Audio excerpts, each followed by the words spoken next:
Welcome back to PA Today Sports Talk. I'm your host, John Magusiak. And as you can see, I got my co-host back with me, DeWayne Brown, founder of 210ths. We're coming to you on the Allegheny River before the Steelers game. We got a special whippeal show we're going to do today. We have head coach of the Gators, Holl, in the building, and two of his Division I recruits, Jaquon Reynolds, Kenny Lewis. They're going to join the show. And we're going to break down this past week's whippeal action. Before that, I would like to get into the sponsor this week, Patterson Manufacturing, for sponsoring today's event. If you're in the market for marine equipment or winches, visit www.pattersonmfg.com. Patterson provides superior service for your boats, barges, terminals, or any rigging needs at all. Patterson is equipped with everything for your winch, davit, roller button, and all rigging needs. So go ahead and head over to www.pattersonmfg.com for any of those needs today. Thank you for supporting our podcast and these great student athletes who make this all possible. Once again, thank you to Patterson Manufacturing. All right, let's go down some of the big games from this past week. Montour over Central Valley is where I'm going to start. You know where I'm going next, but let's start Montour over Central Valley. When you hear that, what do you think? Oh, that's like two neighbors fighting going at it. Yeah. 21-20, man. Right, it's right there. Two neighbors fighting each other like Hatfields and McCoys. So we got to discuss it. Central goes down, but 56 carries for Ethan Pillar. I think it was like 303 yards somewhere along. Right. What do you think about that? Just speak on that, man. Well, LaDon, 2 state championships, 2 different teams. Yeah. I mean, he basically. If a team like Central can't stop it, if they can't stop it and they can't get their momentum going, you know what I mean? The no huddling, and you can keep the ball, and you getting 5 yards every play, and picking up first. You're exactly right. You take away that big playability, you shorten the game up, and you just make it a dog fight. And in that situation, you know what I mean? It's whatever dogs is going to step up. Yeah. It looked like that day, Pine Richland's guys did. So let me ask you something, D. Brown. We all know last year Pine Richland started out a little slow. Right. Ryan Palmieri comes in this same position. Right. So their quarterback, Kanan Huffman, he gets hurt. He goes down. They got Aaron, but he's a little young and inexperienced to go into a Central game. Right. I understand LaDon's mind. Right. He's getting Aaron ready. Yeah, he's getting them ready. Can I ask you, do you see Ethan Pillar kind of taking on that role that Ryan Palmieri did last year and, leading this Rams team? They can maybe run the table again. Yeah, I see, LaDon knows what he's doing. Mm-hmm. He'll probably use all the guys, you know what I mean? Depending on the situations, and he'll use Ethan. You know what I'm saying? If he's getting winning ball games, he got to go with the hot guy. Let me ask you something, D. We've seen a lot of talk online. 56 carries. Are you okay with that? If it's a one-game thing, it's a lot of carries for a kid. I don't think they're going to do that to him every game. It's just what it took to beat that Central team, would you say? Well, yeah, that's why I say he's probably going to use all the guys, still use Aaron, still use the other guy. But, these guys are high school athletes. You know what I mean? Yes, sir. Yeah. They work all year round for this. And if the kid, you know what I mean, if he's gone and they're winning, and he won a state championship doing the same thing, so I can see LaDon riding out. Hey, listen, I talked to Ethan last night. He said, I got an interview on the phone. He said, I hit the hot tub. I feel great, man. Right. He's kidding, everybody's talking. He's fine. He feels okay. He prepared his body year round. So next game, Gateway, they stay hot. They're joining the show here soon. 24-13 over Penn Trafford. What are you thinking of this Gateway team in this 4-game winning streak after starting 0-3? Yeah, it's a team that you might be seeing them down. Nobody wants to see them. See them down Hines, you know what I mean? Or where they don't play at Hines with 5A. Is it 5A plays on Hines this year? Yeah. I think they're going to. I think so. They were doing it in Knock the last couple of years. Norwin. This team is Norwin, excuse me. Yeah, they're kind of dead. They can make a run. Yeah, they can make a run. They got the athletes. Guys on the outside. They got a run game, you know what I mean? That line's good, too. You know what I mean? Up front, they're good. Up yeah. front. They got big playability on the defensive side of the ball. So yeah, they're scary right now. Burks is throwing the ball. Oh, now he's getting it all over the place. So I look at this one, I got to look a little bit closer. USC was rolling. Bethel Park takes them down 22-10. Bethel Park was, struggling a little bit. Right. That's a big game to get them going. West Mifflin over Seton LaSalle 26-21. You want to talk about that a bit? Well, West Mifflin started out on them, jumped on them early. And then Seton made some adjustments and started coming back. West Miflin's maturity with still Seton LaSalle, they're winning and Tim got them going. But, some of those guys are still young, learning how to win. Yeah. So that's what West Mifflin instills maturity. And it still is going to put itself in a position where he's going to get in the playoffs. And then from there, for sure. Yeah. And West Mifflin, they always got that run game under Coach Steele. They're always a well-oiled machine. Basic football. So, So Woodland Hills, 41-0 over a good Highlands team. What's allowed them to come on as of late?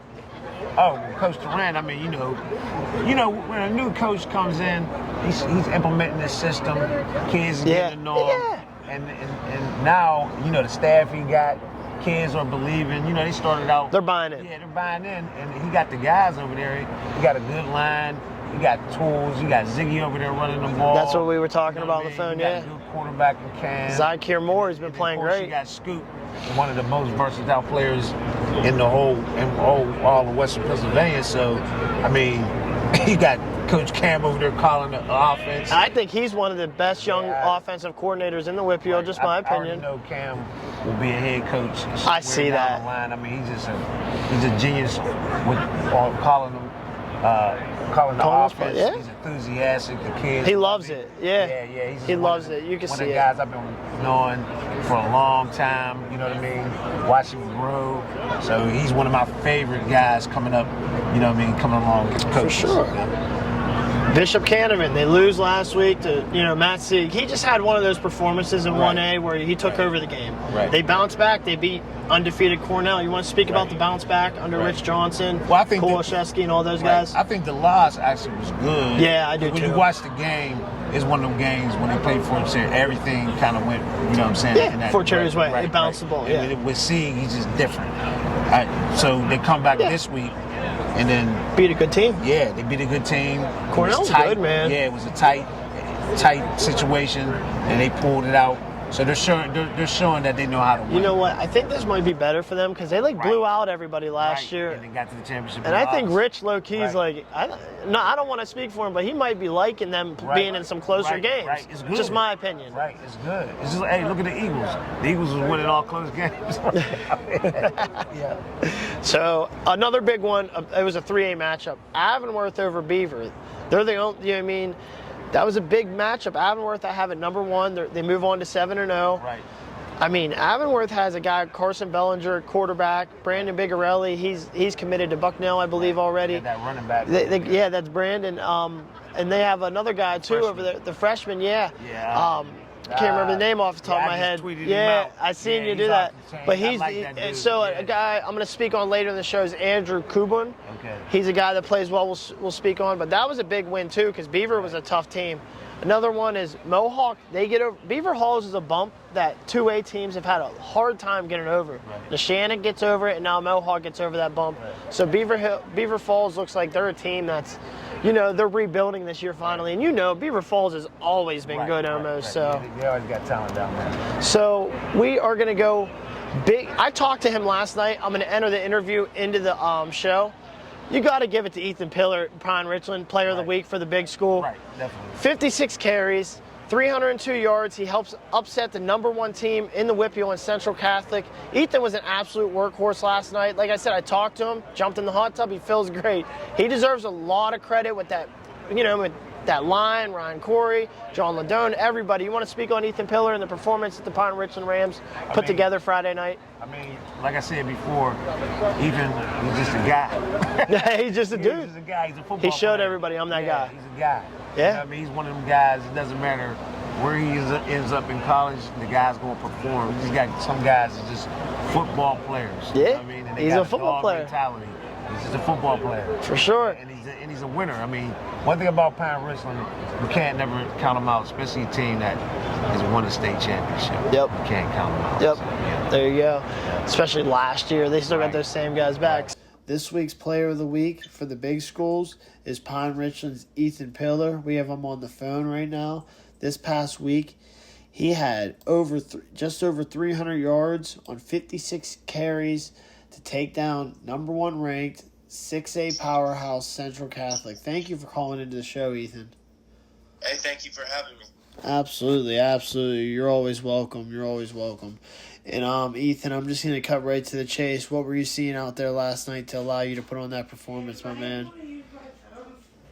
We watched a lot of film on these boys, and we knew we could pound the rock. And so Coach was just installing us to run hard and keep practicing as hard as we could because we knew we could run the ball. And I think that's what we did on Friday. Absolutely, absolutely. And Ethan, let me ask you, so heading into this week, what was the preparation like for the Rams? Coaches were installing that we have to practice how we play. Okay. And so we kept on putting good on good, starters on starters, and we just been working all week because we knew this was going to be our biggest opponent. Okay. The Central's like really skilled, and we knew that heading in, so we were just working as hard as we could, and I mean, studying a lot of film. Yeah. I think that really helped us on Friday. So let me ask you, Ethan. You and I talked. Your starting quarterback goes down. You have a freshman. He's a bit inexperienced. Were you expecting you expected a lot of carries, but were you expecting this many carries? I wasn't expecting this many carries, but I mean, it was just working. I'm just happy that we won, honestly. Let me ask you, man, how you feel? I feel good. Hopped in the hot tub, of course. Oh, you got to after that, man. Yeah.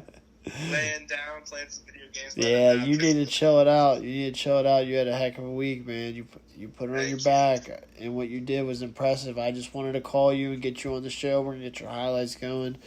I didn't want to hold you for too long, but I got 2 questions left for you. First off, speak on your coach, Coach Ladone. Yeah, he's, like I was saying, he's basically my second father. I'm with him every single day, Monday through Friday, basically, and some on Saturday because we watch film after the games. The way he treats us is just unmatched. Honestly, he cares about us like we're his own sons, and I just really appreciate that. That's awesome to hear. And last question I got for you, Ethan. Hey, man, this is you were on the team last year, and you were a starter. You were a first-team guy. You played a lot of reps. I mean, is it not kind of feeling like deja vu? You guys started out a little slow last year and just picked it up. Can you feel it? Can you feel it in the air over in Pine Richland? Is something special happening again? Yeah, something's definitely brewing here in PR, and, I mean, we're just happy to work and repeat again because we know we have that group of dudes who can actually do it. We had the seniors from last year came to our game versus Central, and they were telling me that's awesome. This year could be special, and I agree with them. You know what? I got one more. Talk about your linemen.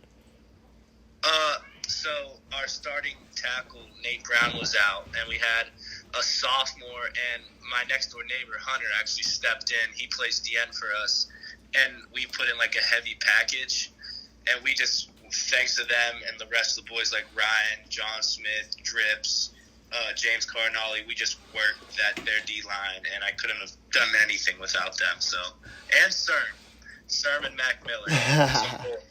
No, I love it, man. You always got to shout out those teammates, and I just really appreciate you joining the show. Like I said, he had 302 yards on 56 carries this last week, and just a big team morale win over Central Catholic. And what were the like I said, I know I said last question. This is really the last one. What was the fans like after that game? Oh, the amount of hugs and photos I took, it was so sick. It was so sick. It's a moment you'll remember for the rest of your life. Yeah, it was really cool. You got it. Well, Ethan, like I said, I can't thank you enough for calling in tonight. I really appreciate you, buddy. Had a heck of a week, and you deserve all the shine. We're definitely going to give it to you tomorrow or today now. I've been playing the recording. We're definitely going to give it to you on the show. Thank you again, Ethan. Hey, thank you for having me. For sure. Ethan Pillar, Pine Richland running back, 302 yards on 56 carries to help his team win over Central Catholic this week. Thank you again, Ethan. Have a great night, buddy. You too. See ya. We'll see you, bud. All right, that was Ethan Pillar, and just a heck of a performance. 56 carries, total workhorse. Gotta love it, man. Gotta love it. Johnny Ladone. You can never count out Pine Richland when you got Johnny Ladone, Ethan Pillar. They got some talent. Ryan Corey up front. They're really coming for it. So, D. Brown, we're going to move to the small school. I got to listen to this stat line. 433 yards on 22 carries for Ethan Varesco from Best Center. What a stat line for him. I mean, 433 on 22 carries, that's about 20 yards per carry. Right. I want to speak on a performance like that. I know it's at a smaller school, but that's a lot of yards. I don't care what school you're at. Yeah, obviously the kid's talented, and he's a difference maker, and, he's separating himself down there. Yeah. You know what I mean? He's one of the kids that definitely is standing out and more to come from him. Oh, for sure. Just going to speak on a couple guys that played well. Zach Welsh had a 289-yard game, 34 carries, 8.5 yards per carry, 1,163 yards on the year. Elijah Palmer McCain, I'm not sure if you know of him from Elwood City, but he's a guy that he's been doing it for a while, since like his freshman year. He puts up 100 yards like almost every game. He had 285 yards this past week. Anthony Boyd at McKeesport. Oh, yeah. Those guys that came and spell, and they run that hybrid wing T set. They're dangerous. Right. Ty Abrams at Westinghouse. Can you speak on an athlete like Ty? Yeah, I mean, Westinghouse got so many guys. Yeah, he had 148 yards this past week. Guys. They got so many, Yeah, man. so many guys. So you don't know a team like that. They've been to the state championship. You don't know who's going to show up one game. So every time you turn around, It's a different player every game. Yeah. So Jance Henry, it's a freshman, 129 yards this past week for Central Valley. What allows him, and I talked to Coach Mark Lyons, I know they lost, but it was a close game. He feels like his body's ready to take those type of hits. You want to speak on Jance a little bit? Jance is a very hard worker. I've seen him personally.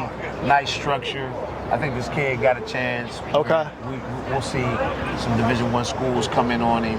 He can run. Yeah. You know what I mean? And he's another versatile back. Not that tall, but he's a versatile back. You can slot him out. You can give it. You can put him in a one-back set. Yeah. You know what I mean? He's super versatile, and he's just a football player. Yeah. So I put this guy on here because you worked with him. 126 yards for O'Malley Daly. Can you speak about what he's like as an athlete? Yeah, I mean, O'Malley Daly is one of the best athletes in the Whippy. Wow. Yeah.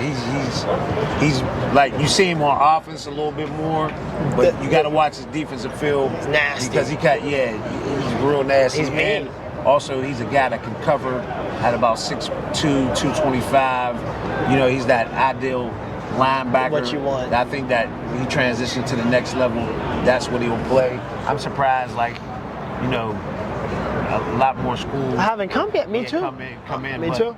He'll come for him. But, he's the type of kid I could see playing in the MAC somewhere. Yeah. Yep. So this was a guy I put on because I was at the West Allegheny Ambridge game. Brock Cornell. He's a guy that's really starting to make some noise. Right. 118 yards, 3 touchdowns, but it's not what he did, It's both sides of the ball. He had a good game. Right. So I want to speak on a guy like Nolan DeLucia over at Peters Township and what he's doing. It wasn't nothing crazy. 220 yards, 10 for 21, in a big win over Moon. Right. Do you speak on how he's just a field general right now and controlling that offense over there? Right. I seen him play against South Fayette. Oh, you did? Yeah, I was Great. at South Fayette Okay. game. And I mean, he's doing what he's supposed to do as a quarterback. He's running when he's supposed to run. I mean, that's all you need your quarterback to do. Sometimes you need him to manage the game. Yes. Down, Don't lose us the stay game. in the pocket. Yep. And that's what I he's agree doing with you right there. now. Yep. He's doing exactly I what love it. quarterbacks are supposed to be doing. Just manage the game. If you got to throw for 100 yards, it might be 50 yards. But you might run for 150. You know what I mean? Yeah. He's doing what he's supposed to do. He reminds me of like Jake Wolf over at Montour. He's the same thing. He runs the game. He had 245 yards, 13 of 19 to help them win over Central Valley. Brad Birch, the Gateway Gators are in the building. He had 196 yards, 16 of 29. Speak a little bit about Brad. Yeah, You've seen him over the years. Brad's a kid. He's a gunslinger. You know what I mean? He can throw the pill all over any type of directions. I mean, pretty much, you know, he's going to continue putting up numbers. He's been putting up numbers. He's been doing it since he was a freshman. So, Last guy I got on the passing list, Julian Duggar, 189 yards, 10 of 15. Go ahead and elaborate on him. Yeah, I mean, Julian's versatile. He can beat you with his legs. He's ran for 151 one game. You know what I mean? He'll throw over $150 to two. You know what I mean? 300 one game. Yeah. He's committed to Pitt. So, you know, and his stealing's still so high. It's so high. So there's a guy named Aiden Hudock from Franklin Regional. He was actually out at your league, 7v7 league, and I got with him, had some interviews. I don't know what happened, but I don't know what week it was, but he's been exploding. Every week I see 180, 100. He had 168 yards on 5 grabs. Right. And you saw that Franklin Regional team. You know they had a defense. Right. But can you speak on how big it is to have a weapon like that, you know, when they were really trying to put that offense together? Right. You can see, Yeah. Well, you know, reps. That's it, man. I mean? And then now you're in pads, and, you know, all the hard work the coach is putting them through, it's all, you know, it's paying off for him. Yeah. He's putting up numbers, and I commend that kid. He's a worker. Another worker, Ian Olson over at Armstrong. Another 119 yards, 10 grabs. He stays doing that every week. Yeah, I mean, it just seems like he's a consistent wide receiver at this point. Right. Natel Mitchell, you know a lot about this kid. 5 catches for 95 yards. Can you talk about Natel a little bit to the people? I mean, Natel been around for a long time, been in the program. I mean, Natel's a Division I guy. He obviously got one offer. He probably got more. They're going to come. Yeah, more coming. Yeah, he can run. He's a muscular kid. You can put him out running back. You can put him out slot. You're seeing his versatility now, playing a little receiver. He attacks the ball on the defensive side of the ball. He's a hitter. He can cover. He's like a hybrid safety linebacker. You know what I mean? Yeah. He works. Yeah, he works. All right, here's how we do it on this show now, D. Brown. I do a baller alert segment, big school. This week, I'm going to give it to Antoine Black from Laurel Highlands. Coming back, yeah. It's more about the recovery here. He took that, big hit, rough injury. He had 10 grabs, 162 yards on a touchdown. Like I said, he took a scary hit. He was airlifted to the hospital on Friday, September 8th, and he's back already performing like that. He has, the D1s, Penn State, Toledo, Pitt, WVU, Akron, Michigan State just came. You want to speak on this week's baller alert with Antoine Black? Well, Antoine's a guy that I picked up and I noticed on the film, when he was a sophomore. So I just started, investigating, like, who is this kid? Like, yeah. I hit up Rodney Gallagher down there, talked to them, and I was pushing for him all, you know what I mean? We talked about this, I was pushing so hard. I was like, man, this guy's a guy. And then when you see him, explosive, can jump, can run, and he worked hard. He was coming up. Penn State struck first, right? Right. He was coming up from down there, Browns. Yeah. You're right. No, you're right. Yeah. So You're right. He's coming up. That's where he's from. He's just a guy. Yeah, that's where he's from. Yeah. I just wanted, like I said, special shout out to you, Antoine, making this bounce back and putting on a performance like that. You're this week's baller alert, big school player. And then for the small school, 3A Avonworth wide receiver Andrew Kubin. Let's listen to this stat line. 15 rushes for 154 yards.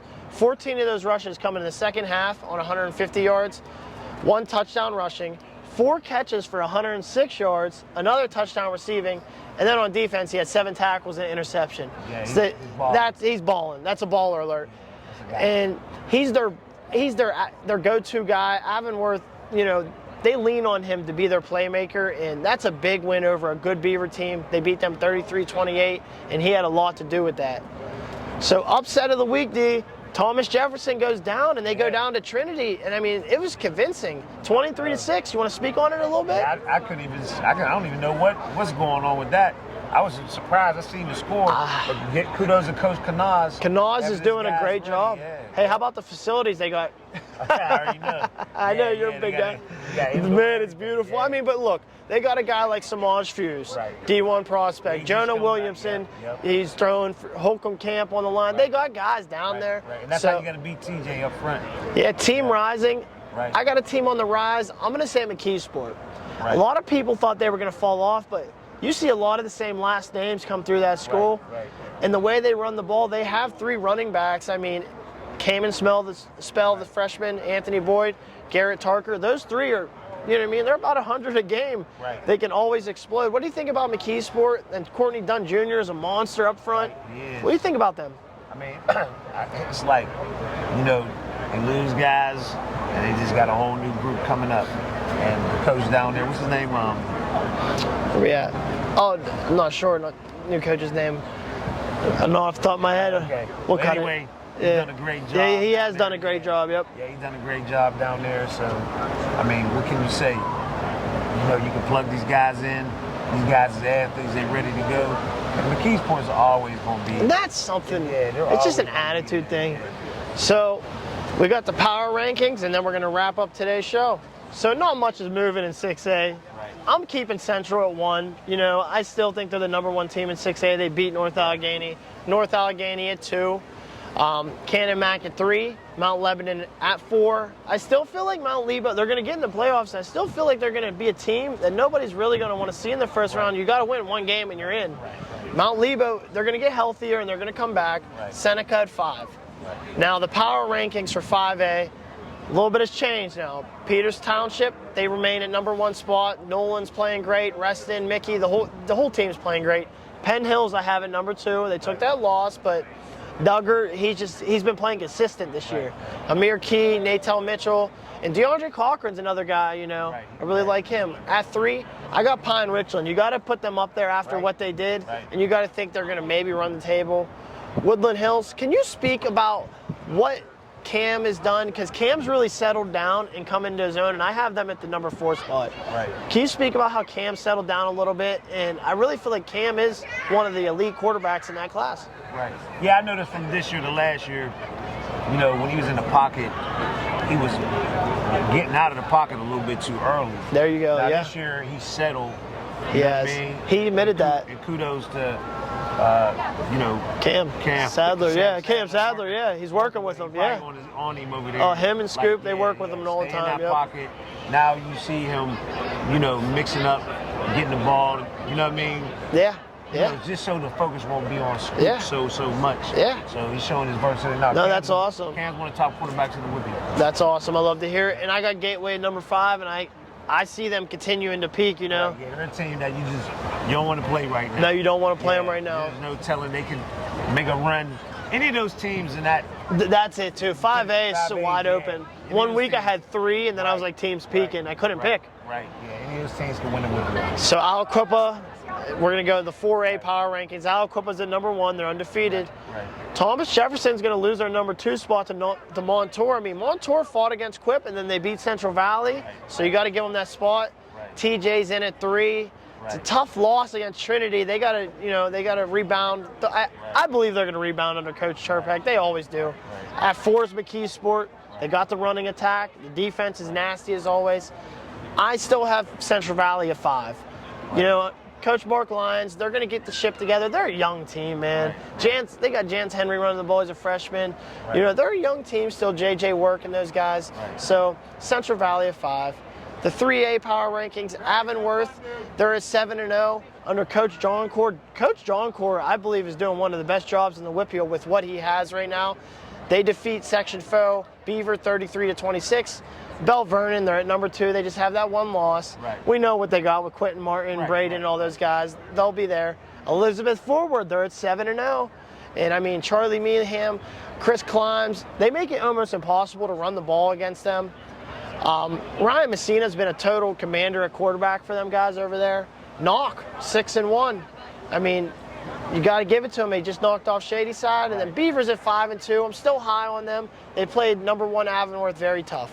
Right. So Wash High, we're going to start into the 2A power rankings. Wash High, they're at 7-0. Eddie Lewis down there running the ball, and them boys are rolling. What do you have to say about Wash High, you know, being #1 right now in my power rankings and at 7-0? Well, I think one of the biggest things that I noticed in them has been Tristan. Wow. The quarterback. Tristan been balling. Yeah, he has. Yeah, he's been putting the ball. He has. I mean, he's been putting the ball on the money. Well, yeah. And he's being poised back there. I love you And bring that up. Kudos to him coming off a leg injury. You know what I mean? When he was coming down, he really couldn't push off the leg. I mean, the kid has dealt with so much adversity, the injuries. I'm just excited to see this kid on the field. You know what I mean? Yeah, no, man. I'm happy you brought that up, man. Yeah, I'm happy for Tristan, man. The kid been coming around since he's been like 9, 10 years old. We've been putting in the work. Yeah. You know what I mean? And I'm glad that he's back and you can see what he's doing. No, I'm glad you said that, man. He's only a sophomore. He got the height. He put some weight on, and then he did put some weight on. Yeah, and then as he matures, schools will catch on to him. But I'm proud of that kid. Yeah, for sure. And Neshannock, they lost the first game of the year to a very tough Sharon team. They bounced back, and they're on a 6-game winning streak. A guy like Anthony Eakin for them, he runs like a 4.5, and he's really showing that speed in the pads, man. When the green opens, he hits that hole. He stepped up for them. Neshannock, they're very experienced up front, so they're going to continue to run the ball and do what they do. Mohawk took down Beaver Falls, like I said, and that was a speed bump, so they're up into number 4. Now, Amani, they bounce back. They take down, not bounce back, but I'll say, because they were having some up and downs, Right. So they take down Apollo Ridge 60-13. I have them at number 5. Guys like David Davis. He's back. Yep. Chavon Allen, Marcus Williams. I mean, Deshaun Burnett, and then newly offered Pitt offered to Gabe Jenkins. Yeah, Gabe is, like his brother, versatile. He's getting pick sixes. He'll hit you. You know what I mean? What do you think it was to make Pitt pull the trigger? When you see a young kid like that, 6'1", 175, 180, and especially on defense, where not just, you see him running long touchdowns and different things like that, but he's getting pick sixes and he's hitting. You know what I'm saying? He's making plays behind the line of scrimmage. You offer a kid like that, and it's like you watch him and you're going to figure it out. Yeah. He's athletic. He's going to be 200 pounds by the time he's a senior. Yeah. So you figure, and if he gets to 6'3", because he's 6'1" already, you know what I mean? Then you're looking at a backer. You know what I mean? Yeah, I'm with athletic. you. Yeah, I'm with you. You got a backer. That's what they see. Sixers, you know what I mean? And you can drop back in the safety position, also covering, and then when you give him the ball, he's taking it to the house. He can do anything, man. It's a no-brainer. Gabe's a no-brainer. Gabe is. Yep. So our last section, then we're going to wrap it up with City Talk, as we always do. 1A. It's crazy right now. Number 1's Fort Chariot, 7-0. They deserved it. They beat Bishop Canevin. Matt Sieg, they got other guys. Ethan Fileto, Shane Cornally. They got other guys over there, too. Southside, 7-0. They beat Shenango 62-12, and they are rolling right now. Bishop Canevin, they're in that 3 position. They're 5-1. They take out my number 3 Cornell team, which bumps them ahead of Union this week. Cornell, I placed them at 4. They're 6-1. They lost to Bishop, their first loss. And then at number 5, I have Union at 6-1. They take down a tough Rochester team, well coached under Gene Matsuk, 46-28. They're in at number 5, but what I'm starting to feel is this is kind of what Union did last year. They weren't the number 1 team, and you want to speak on what you could see Mike Gunn, Braylon Thomas, and them guys doing late in the postseason again?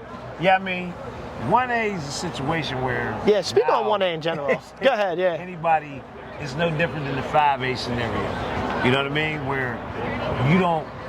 1 loss, even 2 losses, it doesn't matter what's going to happen in the playoffs. Yep, and that's exactly it. It's all going to come down about who gets hot in the playoffs. Matchups, too. It's matchups. Yep. Single A's a lot of matchups. Yeah, single A and 5A is almost... You're right, identical. yeah. Yep. So, usually I script it out, but I'm with one of the leaders of the city, so we end the show. I always show the city.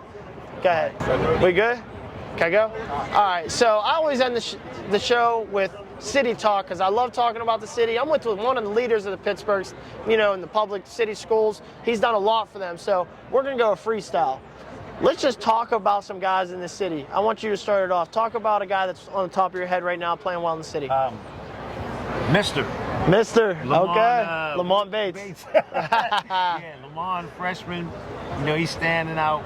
I mean, I got to give it to him. Yeah. I seen him working down training and everything. And Lamont is really he's a guy. He's really standing out. So he was down there? Yeah, he really works hard, and all his hard work is paying off right now. Can you speak on Khalil Green and how he stepped in? You know, Morcillo's a Pittsburgh legend, in my opinion. Right. How he stepped into those shoes and kept Westinghouse rolling. Right. No, I mean, he's doing what he's another quarterback. You know, Coach Green over there, you know, he was working with him, and he's running the ball when he needs to. He's staying in the pocket. He's hitting his guys when they're open. I mean, he's doing what he's supposed to do as a quarterback. If you got to throw for 200, he'll throw for 200. If you got to run for 50 yards, he'll do it. Hand the ball off. He's just winning games. That's all they need him to do. So let me ask you. I know you've been in the city a long time. What was Dante Green able to do at Westinghouse that others weren't? Well, I just think that, you know, Dante is a community-based guy. You know what I mean? And what he did was he's into making those kids into men. You know what I mean? And, you know, I think that has a lot to do with it. He played from Westinghouse. Okay. You know what I mean? So it's he's deeper. From over there. Yeah, he's from over there. And he's a community-based guy, and he wants the best out of those kids, not just football-wise, but in life. You know what I mean? And that's the biggest thing about Dante that I commend about. You know what I mean? Everybody wants to win. You know what I mean? He wants the kids to win in life. You can see it and you hear it. It's more than just that. During the process of him coaching the football team and along with the staff he has over there, those guys are disciplined. They come ready to play. Off the field, they're disciplined. You don't hear it. You know what I'm saying? Yeah. Anything about them. You know what I mean? And they're in the community.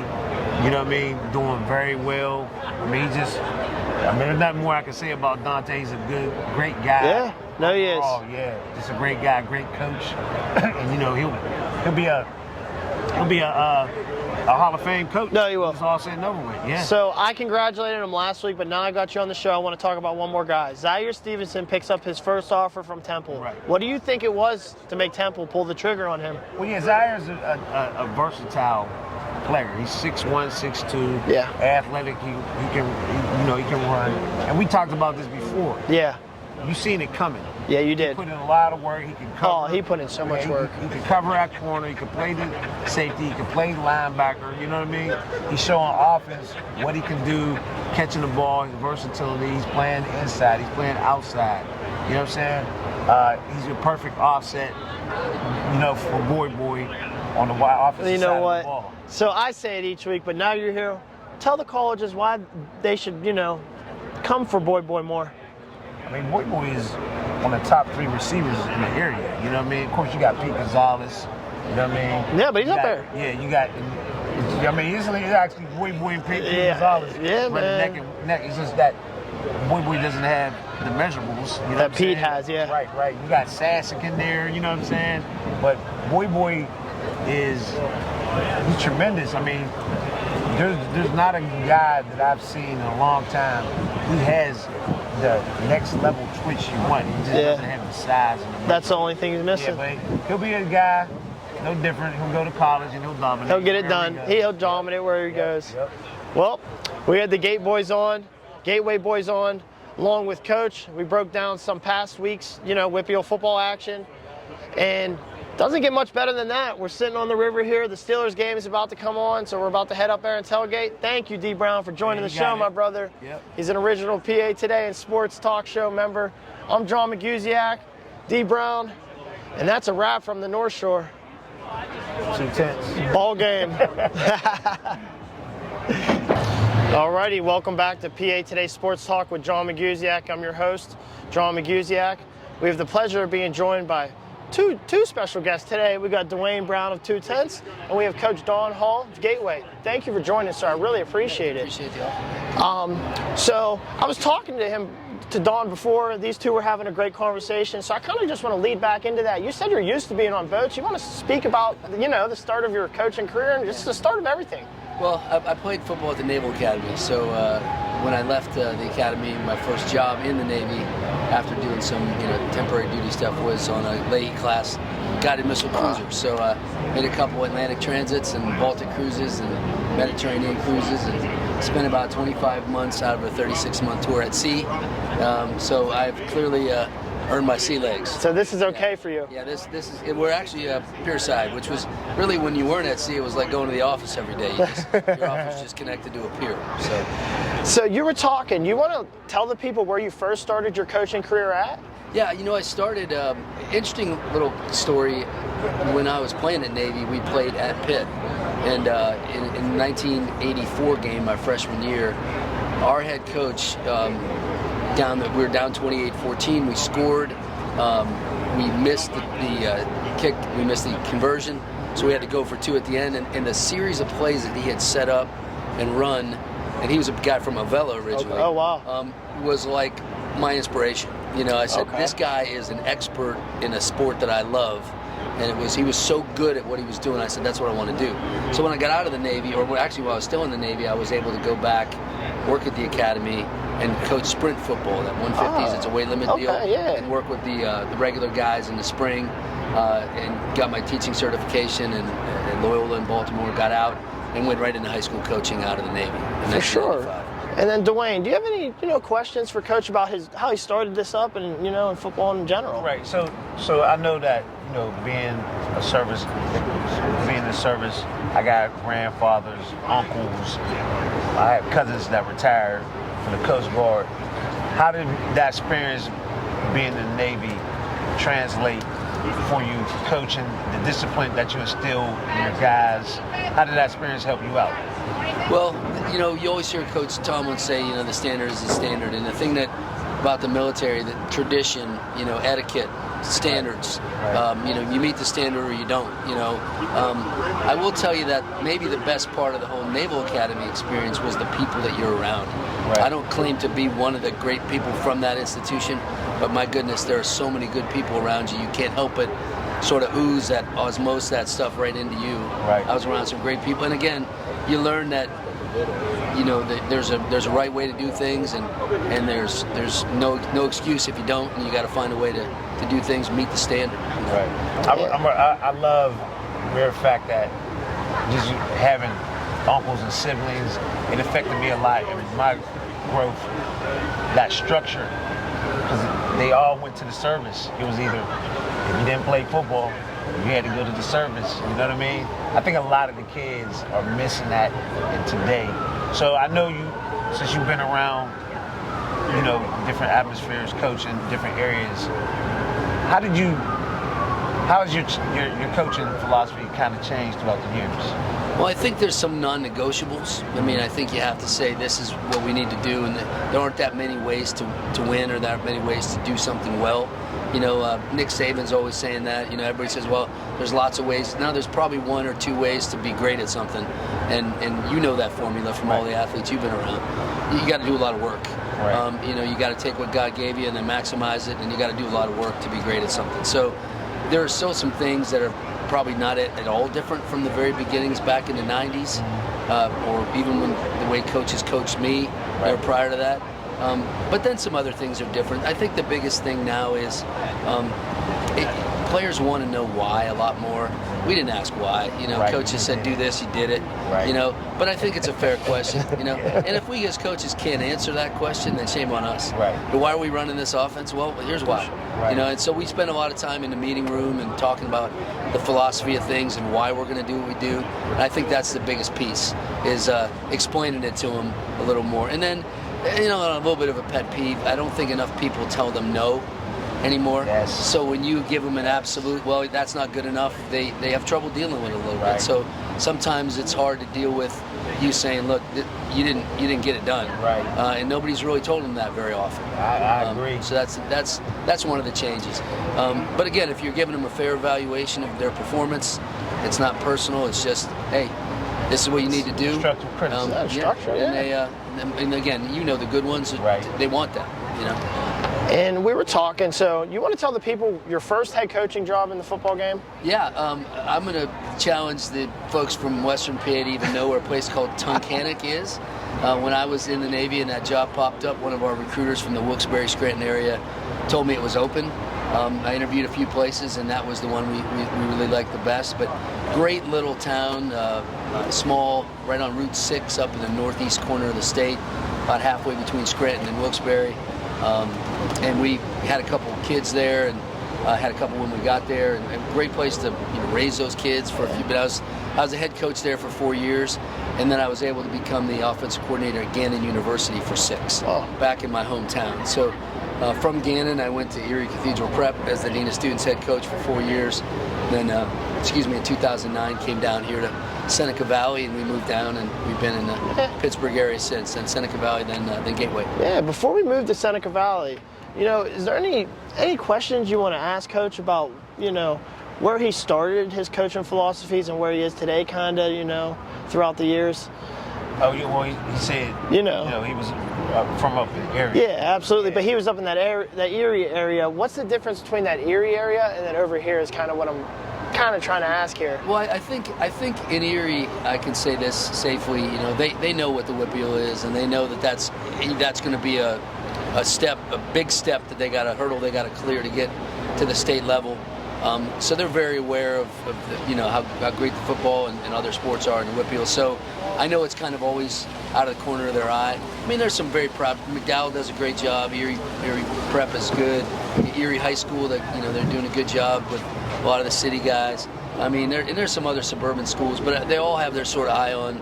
You got to beat the whippeal team. Well, that's what I was kind of going to. Yeah. So up in Erie, what's the biggest difference though in like the football up there and whippeal football? Is there a difference, or would you say? I don't think there's a ton. I think it's tough. If you take the best whippeal team every year, it's going to be tough for a team from District 10 to beat them. Maybe they'd beat a lot of other teams down here or be in the middle of the pack or toward the top. When they got, sometimes they'll put a team together that's really loaded up there, especially at Prep. Yeah, Prep. And when they do, they're going to be hard to beat anybody in the state. But yeah, I think the biggest thing is just, and my wife, knows this well. There was a part of me, even while I was coaching at a really great place up there and in my hometown, that really wanted to coach in the whippeal. Yeah. There's something neat about this. So you've always wanted to coach the whippeal? I really did, feel that a lot as a young coach. This was a place that you want to be a football coach. So let's get into the Seneca Valley days, 2009 to 2014, correct? Yep. 37-25, and what did you learn in those early days of Seneca? Well, I recruited at Gannon, if you remember, from 99 to 2004, and I had Seneca Valley as one of my schools among many in this area. And one of the things I did as I kind of kept one eye on maybe advancing in college coaching and another eye on maybe coaching in high school again was look at districts and look at places that, I thought had a chance to be successful. And I always felt, and certainly not to suggest that anybody that preceded me there wasn't doing a great job. I just felt that they were a little bit of a sleeping giant. I felt that they had a chance with the growth in that community and the facilities and the school. I felt like there was a chance that Seneca Valley could be really good. And I think they've had their moments, but I think there's still plenty of potential. And other sports, they're winning a lot. There's a lot of kids there. Yeah, they got a big school. But I felt like it was a place where we could win. I think that's, as a coach, you certainly have to factor that into any decision of where you're going to go. Is there a path to victory there? Can you overcome any obstacles and maybe win there? So in my opinion, it was the first year was an average year there, and you guys, every year it looked like you were going up a little bit. What did it take to establish a culture there? Well, I felt like we built the program. And again, a lot of the things I was talking about with Coach Brown, we just non-negotiables. Here's how you need. Here's the things you need to do in the off season. Here's the things we need to do in the summer. And like most kids, that's one thing that hasn't changed and will never change. Kids are hungry for structure and hungry to know how you can help them do what they want to do, which is win and be successful. So those kids were the same way. Any questions from him in the Seneca days? No, he's pretty much cleared it up. All right. So we're going to move down to Gateway now. Tom Nola resigns. We know in 27 or 2016, I think it was. 2015 was 2016 was your first year, correct? So what was the first thing you wanted to come into Gateway and establish? Well, I had been good friends with Terry Smith for a long time, and I actually talked to Terry about it because when Terry left, I don't think the job was what a lot of us maybe didn't want to head down that road because we had some feelings about what had gone on with Terry. Okay. But that all said, my conversations with him had been really good throughout the years, and when we talked, I said, "What do you think?" And he said, "Hey, look, there's a great superintendent there, and a board that wants to, do a lot of good things, and facilities are only on the uptick, and a lot of great, athletes there still. He thought it was a good call, and he sort of, I don't want to say gave me his blessing, but he sort of said, yeah, I think it's a good idea. So I, threw my hat into that situation and was able to jump in. And yeah, without question, you turn on the tape and there's some guys, on the film that could really play. And you never know what dynamics go on. You can't look backward, and I'm not sure what happened here or there that, sort of a little bit of a blip, in between Terry and me. Yeah. But sometimes good coaches are going to struggle because of other reasons. But I just looked at it as, again, a chance where we could really, take some kids that were very good players and develop a program, beyond where it was, and maybe get it back to where it had been, and hopefully exceed it. It's tradition with the Anna Marino family and with Terry. There's a lot of tradition there, and that's one piece that maybe wasn't there at Seneca. The tradition part. The expectation. Gateway already had some tradition. It had tradition, and Gateway makes no apologies about being really good academically and really good in a lot of areas, but also wanting to be, really good in athletics, and that's a great place to be a coach and now an athletic director. Let me ask you this: you win a WPIAL title in your second year. How were you able to do that so fast? Well, it's always players. I mean, we had really good players. I think we put them in position to succeed, but I mean, we had really good guys, and the guys like Courtney Jackson and Brady Walker, and some young guys that were on that roster. Jeremiah Josephs was a really good player, and I'm forgetting guys, but they were. Yeah. It was. I mean, Derek was a freshman. I mean, okay. How can you forget him and all the things he did that freshman year? Again, so really good players, and again, I think they bought into what we were doing, and they worked really, really hard, and part of it, I hope, was, we maybe took them the extra mile, but it was a lot of hard work by a lot of really good players. Yeah, you got any questions for him about his time at Gateway, over the, not now, but in the early days of Gateway? Well, yeah, I mean, some of those guys, I personally got to work with them, and they've been actually coming around since they were young. When you made that transition, from Seneca to Gateway, you being you go into a whole different dynamic. So not just player-wise, how was it like dealing with the parents? You know what? I joke sometimes, but the running joke sometimes among coaches is I'd only rather coach in an orphanage, which is the sideways. But you know what? There are always going to be parents everywhere that are feel a little more entitled or feel like they can buy ability or playing time just by whatever they do with their guy or girl. But the neat thing, again, the tradition at Gateway, largely I think parents kind of say, we got a kind of a tough-minded parent group that says you got to earn your keep. Right. And if we ask them to do something unfair, or we treat them badly, or we did something that was wrong, I think we get called out like anybody else. Right. Yeah. But I think when you treat them right and you explain to them why or why not they're playing, and maybe they're not happy, but if they can see, you're being honest with them and they've earned it or they haven't earned it, I think most of the parents are pretty fair that way. And that's been, I know we do joke about the parent thing, but by and large, most of the parents we've had at Gateway, they say to their son, go compete. Right. And if they earn it, if you're not getting it done, they don't, I'm sure there might be some conversation about it's coach's fault or whatever, but most of it, I think, by and large, a lot of great parents who have said, you coach them and we'll parent them, and together we'll kind of talk about it in our parent meeting, have a coalition.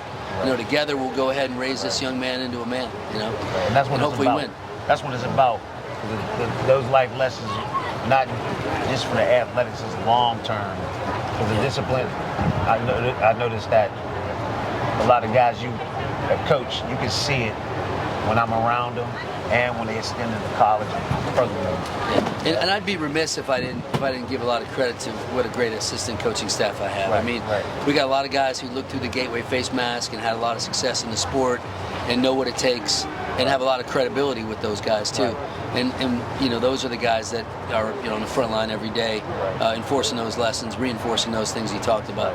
It's more than football. It's life lesson. Yeah, that's 100%. it. 100%. So we're right down the road. Can you take us back to 2017 in that first title? Crazy dogfight against Penn Trafford. Do you want to take us through that a little bit? We went down there in the regular season, and we lost the week before. We lost our running back, a guy named Zeke, got hurt, and we had Derek in there, and Derek rolled his ankle like the first series, and Brady Walker had a little bit of a slight shoulder separation in his non-throwing shoulder, and we knew it was going to be an uphill climb because those guys are always good. So regular season, they blanked us. We went down there, and we got roughed up a little at their stadium, and that was our only loss at that point. I like many things. You can't unring the bell. You can't go back and undo it. We learned some things from it.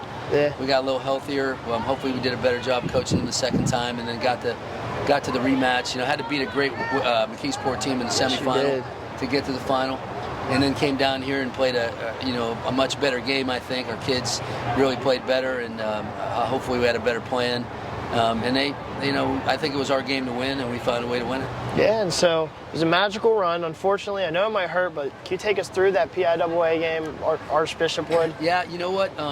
I say this all the time, and it's certainly no knock on our guys, but we would have had to play almost a perfect game and maybe hope they were off their game a little. They were really, really talented. Kyle Pitts, and the quarterback was a really good player, and the running back was going to Virginia Tech. They had a lot of guys, and that's no excuses. Give full credit to them, but they lined up with a very, very, very good team, and we would have had to have a really great night and hope maybe they were off their game, and unfortunately neither one of those things happened. We didn't play great, and probably a lot because of them, and they played well, and it got away pretty quickly. So I know Jaquon Briskner is a guy you know very well. You want to just speak to Coach about him, and I'll open it up to you two. You guys know him better than me. Yeah, Jaquon, we see where he's at now. Hard worker. He's at the Bears, performing. During your time with him, what was it like? I just had 1 year. Okay.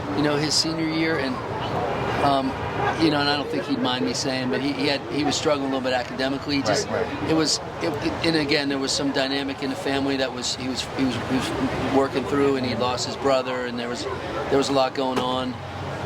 So it was I think it was tough to put a lot of that on a young man, and he fought through it, but he didn't get all the way where he needed to be a qualifier right away. And funny, life full circle stuff. I mentioned Tunkhannock. My defensive coordinator at Tunkhannock was a guy named Steve Duda, whose brother is the head coach at Lackawanna Junior College. Wow! So I knew the Dudas for 30 years. And when that became maybe a pathway for Jaquon, I was all in. I said, this guy, he played in Maryland, he played in the pros, he's had a lot of guys there, he knows the formula. Just go and let that guy tell you do what he asks you to do.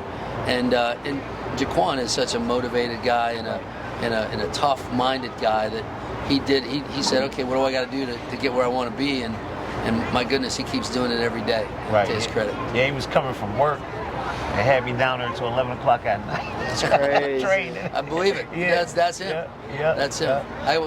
We had a great time hosting his free youth football camp at Gateway this summer, which was awesome to see him and his family. A lot of the old guys.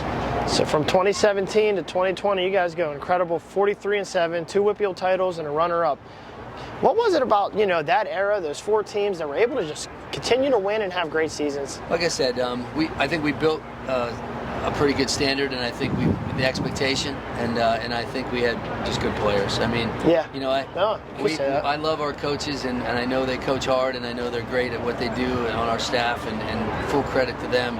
But again, it always comes back, as we all know, sitting at the table, to the player doing what he needs to do, whether it's in school, whether it's in the community, staying out of trouble, whether it's getting his grades right so he stays eligible, and then thinking about the other guys in the room, the other 10 on the field with him, or the other 70 in the locker room with him, and thinking of things bigger than himself. And we had a lot of guys that have been willing to do that, think of the team and put their needs second and put the team first. To the people at home, how hard it is to go all the way and win that title? It's extremely hard. I mean, I would say on paper, probably our 18 team was our best team, and we had Jeremiah didn't get to play in semifinal, but we went and lost to Coach Palco, who's a good friend from West A, and you know what? All it takes is one of those. One game where the other team really rises up and finds a way, or like you talk about in MMA or boxing, a matchup that's different, that maybe is tough for you. So it's hard to get all the way there, and a lot of credit to coaches that have done it multiple times. It's certainly hard to repeat, but it's hard to win games against everybody in a really tough league at the playoff level. Absolutely. You got a question for Coach? Yeah. So right now, we talk about adversity and overcoming adversity. Right now, during this season, you had a little bit of bumps in the road, and now you're getting hot. So we had potholes. Yeah. We had more. Yeah, we had some big bumps in the road, big speed bumps. Right. So what's the dynamic from in the beginning of the season to now that I'm gonna put it back on the players again to their credit. They said, they could have just folded it up or started pointing fingers at each other or said this isn't meant to be. Right. The one thing I think logistically that helped us was the break between non-conference and conference. We actually kind of got a new start. Right. I understand a 3-loss team maybe isn't going to get a number 1 seed, but we said, look, we can win our section. Right. We got to win 4 in a row or 5 in a row in the section, and we win it. So our guys, I think, still had some. Maybe that was a little bit of a light at the end of the tunnel. It wasn't an oncoming train. Right. We said, okay, there's something out there that we can still do what we want to do. It isn't what we want. So I think that helped. But again, if the kids had quit, or the kids had turned on each other, or stopped believing in each other, or the coaches, I think it's a different last 4 weeks. Right. But to their credit, we just kept telling them keep believing in each other and keep fighting for each other, and we're in a better place. Now that we brought it full circle, can you speak on your quarterback, Brad Birch? He's really talented. He's been a guy that has elite arm talent. And he had a couple minor injuries last year that slowed him down. That we publicized. But he's really become more and more mature. He's really become more and more of a leader. And then when you put the whole package together, he's really a great high school quarterback with a great future at the position. And there's another guy. I know he's first-year Gators player, but Steven Jenkins and what he's been doing, can you speak a little bit about that? Yeah, I mean, he transferred over, and we got to see him like in the winter, in the weight room and that kind of thing. And he had a couple things he had to take care of before he could get on the field. But he's so talented, and he's just a great Swiss Army knife body. He's big enough and strong enough to maybe be in the core and do some blocking for you, or be some tight end stuff. But then when you split him out, he's as good as anybody on the perimeter. He can run. He's got great length. He's a great tackler. He's a great cover guy. He's just a really versatile player that, to put him opposite, Kenny, who's with us today, and you're going to talk to in a while, he really balanced up the field for us. Made it tough for teams to maybe focus on one guy or whatever it might be. Yeah. You got any player you want to speak with Coach about on the Gateway roster right now? Well, yeah, he mentioned all his guys. I know that, like Steve, he came down. Him and his brother, they were there a lot off season. Steve, to me, right now, is playing like one of the best guys in the whipping. Like some of the stuff that he's doing, and it's more than just, he's getting a lot of yards. His presence on the field, that's when you start to notice, when you look at film on guys, like just their presence, even if he's not getting the ball, he's affecting the game 100%. so many different ways. Yeah, I mean, a few weeks back we had a game, it was Plum, he threw a touchdown pass. Right. He caught a touchdown pass. He picked off a pass against a great receiver. That was a well-thrown ball that ended the drive in the end zone. I mean, he literally did everything you can do on the stat sheet. And again, to his credit, he even like you said, when he affects the coverage. If he's on one side, you can't ignore it. Right. And if he's on defense, he's a force. Right. So yeah, he's a difference maker. It's more than just getting the ball in his hands. Yeah. Yeah. Sometimes we overuse that word, but he changes the picture. Right. Changes the game. Yeah. So I got some quick hitters. This is the last one, and then we'll get into some quick hitter questions. What's this team need to do to keep it rolling into November and then get into late November this year? I mean, keep our eye on the ball, one at a time. We got to win this week. This is a non-section game against a great traditional rival program with McKeesport. It'll be a great atmosphere. Both fan bases and both schools are very proud football programs, so that's been a great game through the years. I'm glad we still have it on the non-section schedule. And then all that, under consideration, we just got to keep doing the routine things. We're in a good routine. We got to, you don't get any credit for last week or the week before. You got to earn it this week. We got to get our couple maintenance and in-season lifts in. We got to get our, our recovery work in, and then we got to go ahead and practice the right way all week and try to play our best game of the season this week as we go forward. You got it. I'm going to let you wrap it up with Coach. I'm going to hit him with some quick hitters real quick. Best athlete you've ever coached? Who would you have to say it'd be? Wow, really tough. Derek Davis was really good. Jaquon was a really good player. Courtney had a ridiculous high school thing. I had a few up at Jaquon, Pulliam up in Erie, and Levon Rowan. There's some really good players. So you had a lot. Some really good ones. I think there's a difference in athlete and a football player. Best true football player. Wow. There's some guys through the years that have been, it's not the most talented guy that, or the Well, that's why I think there's a pro-ready. difference between a football player and a great athlete. One of my favorite players ever was a receiver for us up at Erie Prep named Mike Shoup. And maybe it's because he played at Navy. And he was tough as nails, and he made a ton of plays. And I've had some, one of my sons is near and dear to my heart because he was a really versatile guy that won us a lot of games in Central Valley. So I don't know that the best football player that I've ever coached is the most talented player with the best future.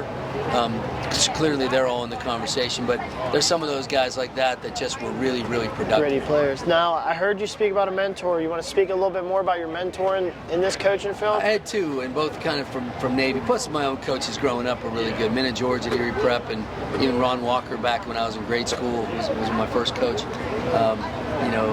Ed Cerka and Jim Kemp coached me when I was a little kid.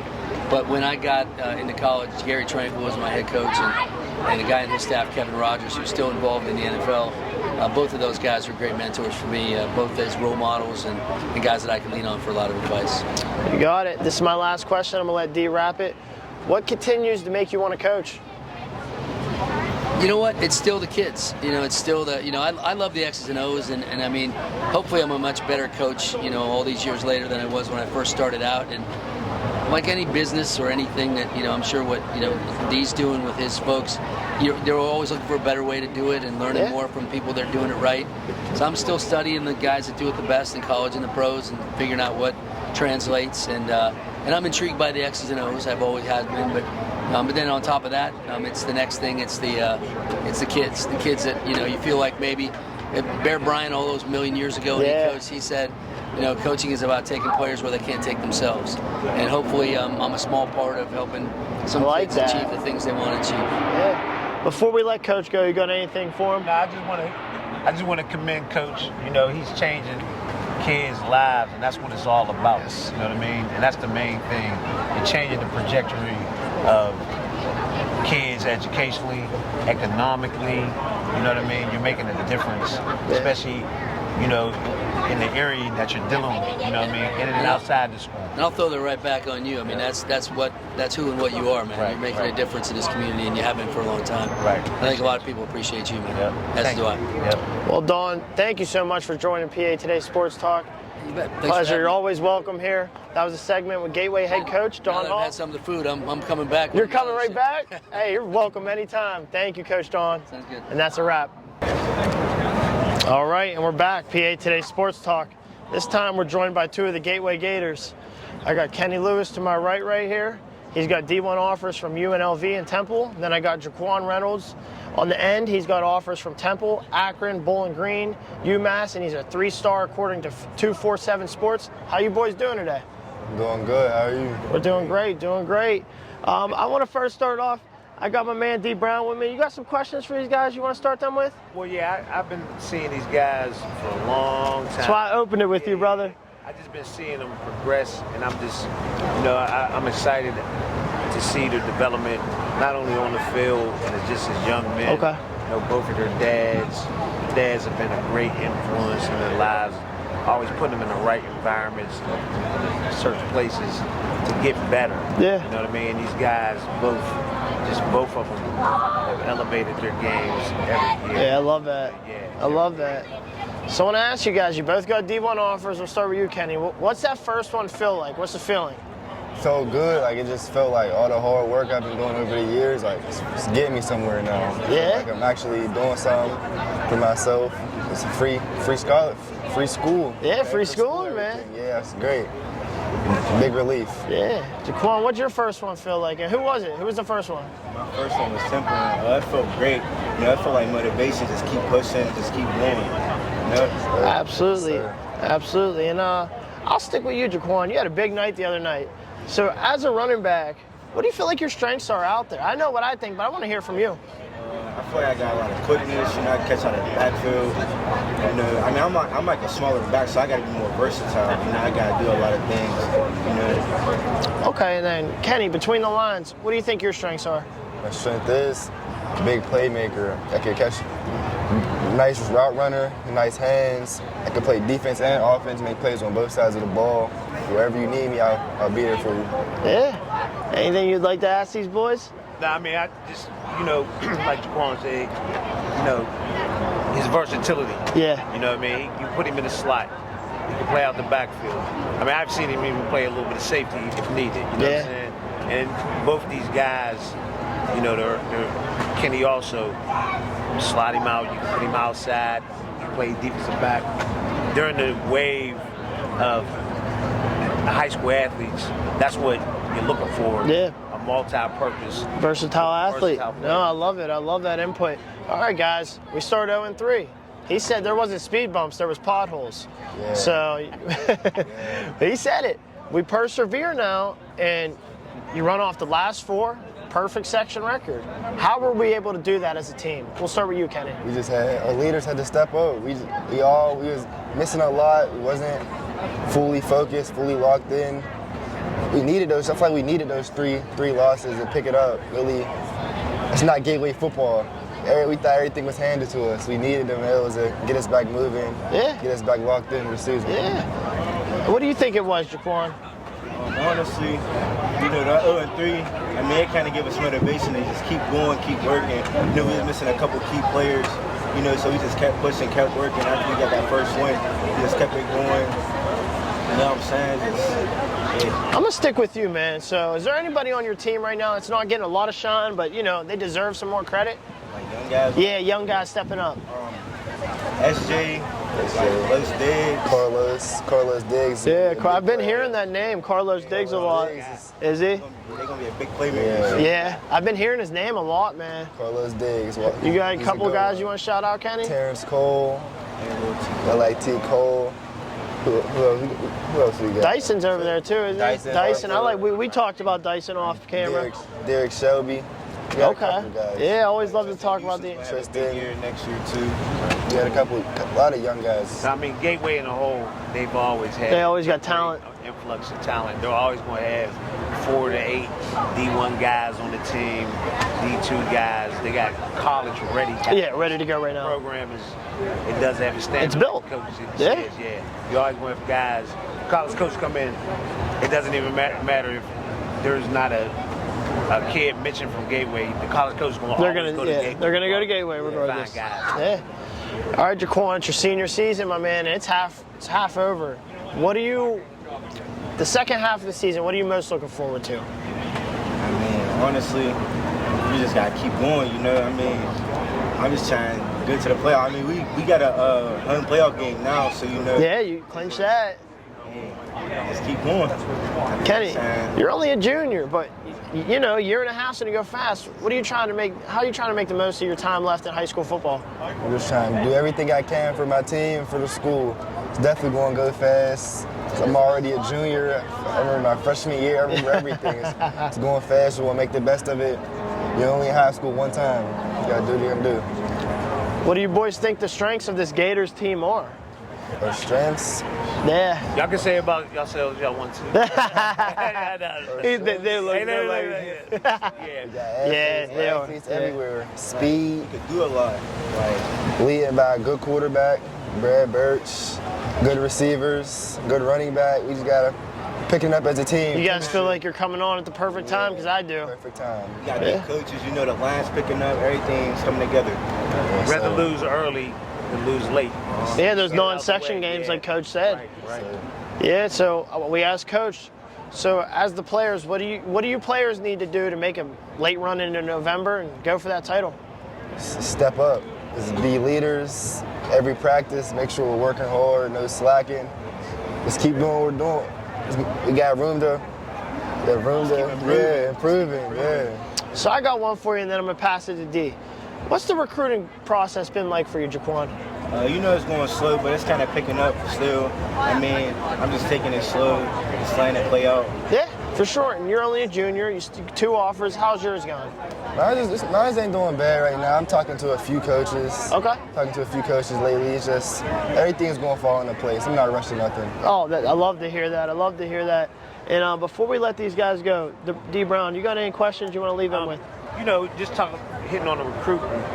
You know, you always come into high school, and then you know, kids always want to have that. You know, you want to get that Ohio State, the Michigan, big time schools.